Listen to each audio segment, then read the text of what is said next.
Hi friend, कैसे हो आप लोग। उम्मीद है सब खुश होंगे, स्वस्थ होंगे। तो आज मैं रिक्वेस्ट वाली वीडियो बना रही हूँ। एक्चुअली मुझे नेहा गुप्ता जी ने बोला था कि मैं अपनी ट्रीटमेंट की जर्नी बताऊँ। वैसे तो बहुत ही ख़तरनाक था ये ट्रीटमेंट की जर्नी, बहुत ही ख़तरनाक। और जितनी भी हैं इस ट्रीटमेंट से जूझ रही हैं उनके लिए भी बहुत ही स्ट्रगलफुल है, क्योंकि मुझसे ज़्यादा कौन समझ सकता है कि वो कितनी प्रॉब्लम में होते हैं। ये कीमोथेरेपी, रेडियोथेरेपी, ये सब थेरेपी इतना ख़तरनाक होता है कि वो हम जैसे पेशेंट ही समझ सकते हैं। और ये तो खैर है ही ख़तरनाक बीमारी, तो ख़तरनाक तो सफ़र करना ही पड़ता है। बाकी मैं यही कहूँगी, जितने भी हैं इस प्रॉब्लम से जूझ रहे हैं उनको बस दो चीज़ का ज़्यादा ख्याल रखना है। एक अपनी डाइट का, और प्लस खुश रहने का। बस ये दो चीज़ें तो फॉलो करना ही पड़ेगा आपको। और खुश रहने के लिए तो आप, जैसे मैं जैसे करती हूँ, मैंने शुरू से ही जैसे मेरा ये ट्रीटमेंट शुरू हुआ था तो बहुत ज़्यादा टेंशन सबके, जैसे जिसके घर में भी ये प्रॉब्लम है उनको टेंशन तो जैसी बात है होना ही होना है। घर में छोटे से लेके बड़े तक सब टेंशन में हो जाते हैं, और हर तरह से ही प्रॉब्लम में होते हैं, चाहे वो फाइनेंशियल रूप से हो या शारीरिक रूप से हो, हर तरह से परेशान रहते हैं। तो ऐसे में हमेशा लोग टेंशन में ही रहते हैं। जो पेशेंट होता है वो भी टेंशन में, और जो उनकी देखभाल करनी होती है वो तो और ज़्यादा टेंशन में होते हैं। तो इसीलिए मैंने जब नोटिस किया था कि मैं जब हंसती थी, खुश रहती थी, जिस दिन उस दिन बच्चे मेरे खुश रहते थे, हस्बैंड खुश रहते थे, और घर में एक खुशहाल सा माहौल रहता था। खुश रहने के लिए किसी टॉपिक की ज़रूरत थी मुझे, तो मैंने वो चीज़ चूज़ किया जिसमें मुझे अच्छा लगता है। बहुत खुश रह पाती हूँ अपने आप को, मतलब किसी ऐसी चीज़ में बिजी कर लूँ जो मुझे खुद को मतलब अच्छा लगता हो, खुद बहुत पसंद आता हो। तो मैं ये वीडियो बनाना शुरू की हूँ क्योंकि मुझे बहुत अच्छा लगता है। अब लोग क्या कहेंगे, लोग क्या सोचेंगे, लोग क्या कमेंट करेंगे, तो मुझे नहीं पता। लेकिन हाँ, अभी तक जो भी रिस्पांस मिला है बहुत ही अच्छा मिला है। और आप लोगों की कृपा से मैं दिन पे दिन अच्छी से ठीक हो रही हूँ। और मुझे वीडियो बनाते हुए मतलब पहले जितनी खुशी होती थी कि मन लगता था, उससे ज़्यादा खुशी अब होने लग गई है और अच्छा लगने लग गया है। तो मैं अपनी जर्नी के बारे में बताऊंगी। तो मैंने शॉर्ट्स भी डाले थे कि आप लोग बताएं कि मैं लाइव आना चाहती हूँ, और आप लोग पूछे तो मैं बताऊँ। वैसे तो बहुत ही खतरनाक जर्नी है। मैं अपनी जर्नी के बारे में शेयर तो करना चाहती हूँ, पर मेरी कुछ समझ में ही नहीं आ रहा मैं कहाँ से शुरू करूँ, क्योंकि इतनी प्रॉब्लम हुई है लाइफ में कि बस वो चीज़ें रिपीट करते हुए भी मेरे सब, क्या कह सकती, कुछ नहीं कह सकती इसके बारे में। तो मैं अपनी जर्नी के बारे में तो बस यही कह सकती हूँ कि गांव में गई थी मैं, और लॉकडाउन का टाइम था ये 2021। तो उस टाइम पे गांव में हम, एकदम से ही लॉकडाउन लग गया तो हम लोग गांव में रह गए थे। खूब इंजॉय किया गांव में, बहुत मज़ा आया था। अचानक से मुझे एक छोटी सी गांठ फील हुई ब्रेस्ट में। तो फिर मैंने कहा पता नहीं ये क्या है, और गांव में इतनी फैसिलिटी नहीं है कि मैं वहाँ पे टेस्ट करवाती। तो इसीलिए मैं फिर आ गई दिल्ली।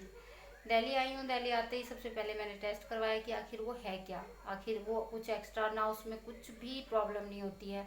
ऐसी में सिर्फ मतलब एक गांठ सा फील हुआ था, हड्डी जैसा एकदम टाइट। तो दिल्ली में आते ही मैंने सबसे पहले यही काम किया कि मैंने टेस्ट करवाया जाके अच्छे हॉस्पिटल में।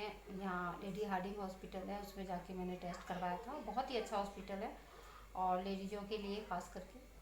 तो वहाँ पे जैसे रिपोर्ट आया, बस क्या, उसके बाद रिपोर्ट आते ही सबके पैर के नीचे से ज़मीन खिसक गई थी।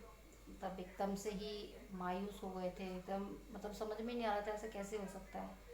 कभी मुझे सर्दी जुकाम के अलावा कभी कुछ नहीं होता था। बहुत ही एक्टिव रहती थी, बिंदास रहती थी शुरू से ही। पर ऐसा कुछ प्रॉब्लम हो सकता है मेरे साथ, ये मैंने कभी सोचा भी नहीं था।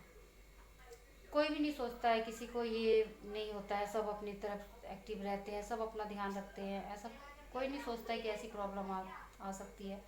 पर ऐसी प्रॉब्लम आ गई तो उसके बाद तो फेस करना है। पहले तो कुछ दिनों तक कुछ समझ में नहीं आता था कि बस, फिर उसके बाद क्या था, उसके बाद शुरू हो गई एक नई जंग ज़िंदगी से, और ट्रीटमेंट शुरू हुआ। सबसे पहले मेरा ऑपरेशन हुआ ब्रेस्ट का। मेरे शरीर से एक अंग हटा दिया गया, और उसके बाद फिर वही कीमोथेरेपी। बस क्या कहूँ, वो भी इतना आसान नहीं था, क्योंकि हम मिडिल क्लास लोगों के लिए इतना ज़्यादा मतलब आसान कुछ नहीं रहता है। एक तो हम मिडिल क्लास लोग, ऊपर से फिर इतनी बड़ी प्रॉब्लम, तो इसलिए इतना इजी नहीं होता है ये भी कि वही कोई भी चीज़ आई और उसे जल्दी से जल्दी हम लोग ख़त्म कर दिया, ट्रीटमेंट करवा लिए, सब कुछ नहीं। बहुत ज़्यादा मुश्किल रहा मेरे लिए भी। और एक हॉस्पिटल में नहीं, कितने हॉस्पिटल में हम लोग मतलब मेरा ट्रीटमेंट हुआ है, और बहुत भागा दौड़ी की है। मुझसे ज़्यादा प्रॉब्लम में मेरे हस्बैंड रहे हैं, क्योंकि उनके लिए मुझसे ज़्यादा ही प्रॉब्लम रहा है, क्योंकि उनके लिए घर, ऑफिस प्लस हॉस्पिटल सब कुछ देखना था, तो वो मुझसे ज़्यादा परेशान थे। तो उनको देख के मैं अपने आप को बहुत ज़्यादा वो की हूँ कि नहीं, मुझे अभी अपने आप को नॉर्मल रखना बहुत ज़रूरी है, नहीं तो घर मेरा बिखर जाएगा। तो इसीलिए मैं अपने आप को नॉर्मल रखने के लिए खुश रहने की कोशिश की हूँ। और क्योंकि छोटे बच्चे हैं, आप लोगों ने देखा ही है, बच्चे भी बहुत छोटे हैं, उनको नहीं पता कि मम्मी को क्या हुआ है, मम्मी का क्या ट्रीटमेंट चल रहा है, कुछ भी नहीं पता उनको। तो इसीलिए मैंने अपने हस्बैंड के लिए, अपने घर के लिए बहुत ज़्यादा मतलब अपने, मेरे तो खैर शरीर के अंदर प्रॉब्लम थी, ट्रीटमेंट से मुझे अंदर कष्ट होता था, शरीर के अंदर होता था, लेकिन उनके लिए तो हर तरह से, मेंटली, फिजिकली और फाइनेंस, मतलब हर तरह से परेशान थे वो, हर तरह से।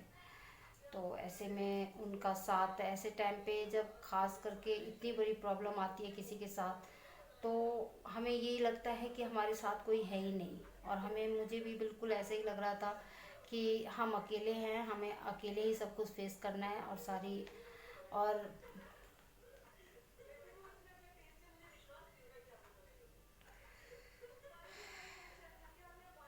ऐसे टाइम पे बहुत मुश्किल हो जाता है सरवाइव करना।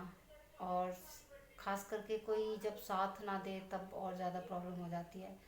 मेरी मम्मी थी मेरे साथ में जब मेरा ऑपरेशन हुआ। मेरा जितनी बार भी ऑपरेशन हुआ है मेरी मम्मी मेरे साथ रही हैं, तो उनके रहने से मेरे बहुत हिम्मत, मम्मी के वजह से मैं बहुत ज़्यादा अपने आप को, थोड़ी सी हिम्मत बनी रहती है मेरी, और मुझे आगे सर्वाइव करने में थोड़ा सा इजी लगा।